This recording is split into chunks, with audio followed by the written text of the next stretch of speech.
అలాగే కశ్మీర్ ఉగ్రదాడిలో విశాఖవాసి చంద్రమౌళి మృతి చెందినట్లు అధికారులు ధృవీకరించారు. చంద్రమౌళిని పరిగెత్తించి మరీ ఉగ్రవాదులు చంపేశారు. చంద్రమౌళి ఆయన సతీమణి నాగమణితో పాటు మరో ఇద్దరు దంపతులు విశాఖ నుంచి నెల 18న కశ్మీర్ కు వెళ్లారు. ఇంతలో దారుణం జరిగింది. చంద్రమౌళి మృతదేహానికి పోస్ట్ మార్టం పూర్తయింది. చంద్రమౌళి మృతదేహాన్ని ఎయిర్ లిఫ్టింగ్ ద్వారా విశాఖకు తరలిస్తున్నారు.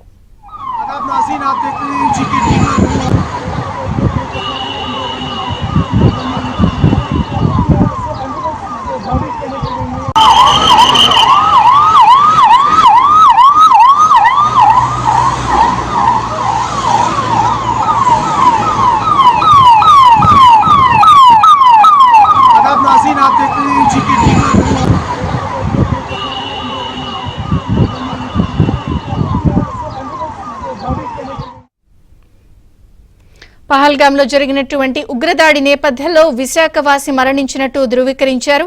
మరింత సమాచారం మా ప్రతినిధి నాయుడు అందిస్తారు. నాయుడు,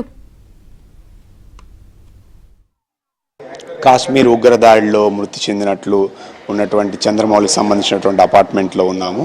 సో ఇప్పుడు ఆయన ఎప్పుడు వెళ్ళారు ఏంటి? ప్రాథమికంగా ఇప్పుడు సుధాకర్ ఉన్నారు వాచ్మెన్ సార్, ఆయన ఇక్కడి నుంచి ఎప్పుడు వెళ్ళారు వాళ్ళ కుటుంబ సభ్యులతో? సారాలు ఇక్కడి నుంచి వెళ్ళి ఒక 5 రోజులు అవుతుంది, ఒక వారం రోజులు వచ్చేస్తుందని చెప్పారు సారు. ఎక్కడికి ఏంటనే విషయం చెప్పలేదు. సుధాకర్ జాగ్రత్త, కొంచెం మెట్ల వైపు మొక్కలు ఆ మొక్కలు కొంచెం వాటర్ వేసుకో జాగ్రత్త అని చెప్పి వెళ్ళేటప్పుడు మాకు బిస్కెట్స్ పిల్లలకి తినడానికి ఉంచుకోలేవే అని చెప్పేసి పిల్లలు కూడా బయటకు కూడా పంపించుకో, కాలేజ్ స్పీడ్కి వెళ్తే నువ్వు ఇక్కడ అలా ఉండిపోకు, పిల్లలు చూసుకొని చెప్పారు, అంతే ఇంకేం లేదు. అంటే వెళ్ళేటప్పుడు పలానా ఊరు వెళ్తున్నాం ఇది అనేది క్యాంప్ వెళ్తున్నాము అని చెప్పారు. క్యాంప్ వెళ్తున్నాం సుధాకర్, ఒక వారం రోజుల వరకు రాము, కొంచెం జాగ్రత్త చూసుకో, మొక్కలు కూడా బయట ఉన్నాయి అని చెప్పారు, అంతే. ఇప్పుడు ఎలా ఉండేవాళ్ళు ఇప్పుడు మిగతా వాళ్ళందరూ? సారా అందరితో బాగానే ఉంటారు. మీ పెద్ద బయటని తిరగడం ఇచ్చారు, ఏదో అత్యంత అవసరం అయితే ఏదైనా కొనడానికి వెళ్తారు, లేకపోతే వెళ్ళరు.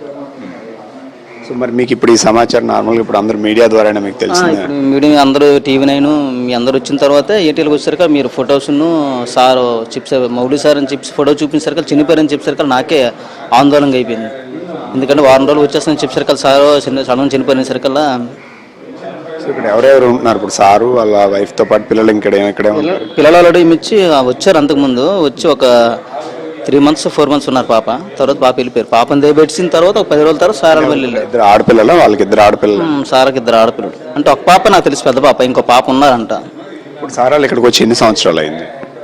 ఇక్కడికి వచ్చి ఎన్ని సంవత్సరాలు తెలీదు. ఇక్కడ పెద్ద సార్ ఉన్నారు 4th floor రవి సార్ అని, 3 సంవత్సరాలు అంటున్నారు. నేను వచ్చి 7 months 8 months అవుతుంది. సో ఆల్రెడీ ఇక్కడ నుంచి 5 రోజుల క్రితమే వెళ్ళారు. వెళ్ళేటప్పుడు మేము ఒక వారం రోజుల పాటు క్యాంప్ వెళ్తున్నాం అని చెప్పి కుటుంబ సభ్యులు ఇక్కడ ఉన్నటువంటి వాచ్మెన్తో వెళ్తా కూడా చెప్పినటువంటి పరిస్థితి అయితే కనిపిస్తుంది. సో దీనికి సంబంధించినంత వరకు కూడా ఒకసారిగా మీడియాలో ఈ సమాచారం రావడంతో వాళ్ళంతా కూడా ఆవేదనకి గురైనటువంటి. ఇప్పుడైతే ఈ సమాచారం తెలిసేయడంతో ఇప్పుడు రెవెన్యూ అధికారులు కూడా ఇక్కడ ఆల్రెడీ చేరుకోవడం జరిగింది. సో వాళ్ళంతా రెవెన్యూ సిబ్బంది. సార్ ఎంఆర్ఓ గారు, ఇప్పుడు ఏంటి అంటే మనకు ప్రాథమికంగా ఉన్న సమాచారం ఏంటి? సో ప్రాథమిక సమాచారం అయితే నేను జరిగిన ముష్కర్లాట్లో మన విశాఖపట్నం వాసి జేసీ చంద్రమౌళి గారు రిటైర్డ్ బ్యాంక్ ఎంప్లాయ్. ఆయన 18వ తారీఖు నాడు ఆయన భార్యతో పాటు వాళ్ళ ఫ్రెండ్స్ వైఫ్స్ కూడా మొత్తం కలిపి 6 జమ్మూ కాశ్మీర్ వెళ్ళారు దీన్ని ఎంజాయ్ చేద్దామని. కానీ నిన్న జరిగిన ముష్కర్లాట్లో జేసీ చంద్రమౌళి గారు మరణించడం జరిగింది. మిగతా 5 కూడా సేఫ్గా ఉన్నారు. అది ఇంకా డీటెయిల్స్ మనకు కావాలని ఫోన్ చేస్తున్నాం, కానీ వాళ్ళ మిస్సెస్ లిఫ్ట్ చేయట్లేదు. చంద్రమౌళి గారి ఫోన్ నెంబర్ కూడా చేస్తున్నారు, లిఫ్ట్ చేయట్లేదు ఎవరు. మిగతా విషయాలు మన తెలిసిన ఇన్ఫర్మేషన్ ఉంది దాని ప్రకారం చంద్రమౌళి గారు వాళ్ళ వైఫ్ కాకుండా ఇంకా రిమైనింగ్ వాళ్ళు ఎవరైనా వైజాగ్ వాళ్ళు ఉన్నారా? వాళ్ళ ఫ్రెండ్స్ వైజాగ్ వాళ్ళే 6 members కూడా వెళ్ళారు. వీళ్ళతో పాటు వైజాగ్ వాళ్ళే వెళ్ళేవాళ్ళు, కానీ ఎవరనేది మనకు తెలియదు. కానీ అందులో చనిపోయింది చంద్రమౌళి గారు వాళ్ళ వైఫ్ అని మనకి ఇదే అపార్ట్మెంట్లో 5th floor ఉంటున్నారు. అదే ఆయన చనిపోయిన తర్వాత పార్థివ దేహం మనకున్న ఇన్ఫర్మేషన్ ఇచ్చిన దాని ప్రకారం ఎయిర్ ఇండియా ఫ్లైట్లో తీసుకొస్తున్నారు. ఢిల్లీ టు హైదరాబాద్ నుండి విశాఖపట్నం 12:30 కల్లా రీచ్ అవుతుందని చెప్పారు మనకున్న ఇన్ఫర్మేషన్.